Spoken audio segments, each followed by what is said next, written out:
Јас сум Зорица Пармачка Велински и предавам македонски јазик и библиотека во училиштето Свети Кирил и Методи во Иловица.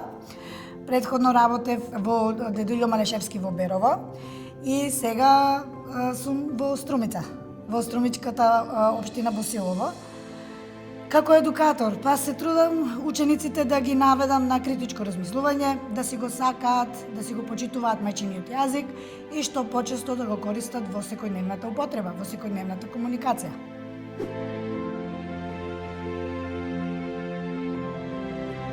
Најдобра практика, преку прашања ги наведувам своите ученици, колку што можат повеќе самостојно да доаѓаат до нови знаења, претходно стекнатите знаења, да ги поврзуваат со нови знаења и да си го олеснат животот на тој начин, да ги применуваат во секојдневниот живот.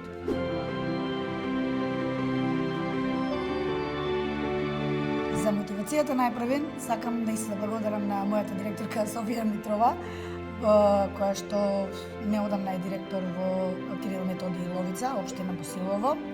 А потоа во целиот тој хаос од што ни го наметна коронавирусот, сите се најдовме во некаква безизлезна ситуација. Не знаевме како да се справиме со тој хаос и Едуино порталот ми беше понуден како решение и сакав да придонесам за полесно да се изработи тој портал и учениците, па и наставниците, а и родителите полесно да доаѓаат до информации, полесно затоа што веќе моравме да навлеземе во светот на дигитализацијата и затоа ми беше мотивацијата да им се олесни пристапот до нови информации на учениците, на наставниците, на родителите, да направиме една колективност, една сплотеност на сите.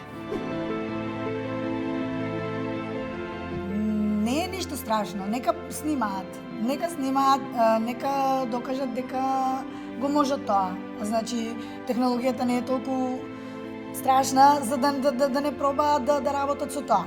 Да не пробаат. Нека снимаат и тие.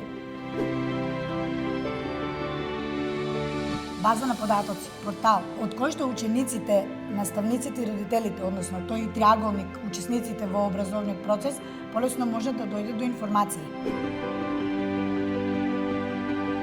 Значи, Едуино за мене представува сплотеност, колективност на сите, и на наставниците, и на учениците, и на родителите.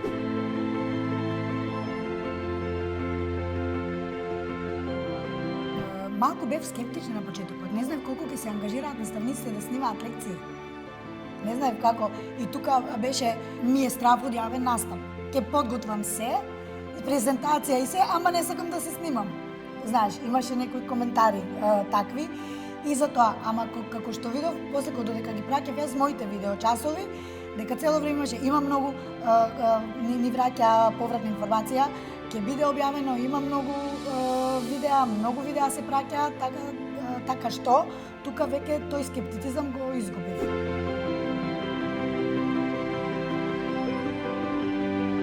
Значи, пред се сакав да им покажувам на помалите од мене ако нешто им беше нејасно. И тука фактички се пронедов како иден наставник. И да ја спомнам и мојата наставничка од основно образование, Јелица Аждерска, која што ми ја вроди таа љубов кон македонскиот јазик, поточно кон јазиците. И од тука ми се јави таа љубов да бидам наставник. И со сета своја сила се трудам да ги натерам да ги сакаат јазиците, посебно својот мајчин јазик, македонскиот јазик, бидејќи ако го научат македонскиот јазик, литературниот македонски јазик, полесно ќе можат да ги научат и другите јазици, затоа што ако во македонскиот јазик маса или клупа е именка, и во англискиот и во францускиот маса и клупа именка не може да биде глагол. И од тука ми е таа љубов кон за тоа да бидам наставник, да ги едуцирам помалите, да ги едуцирам учениците.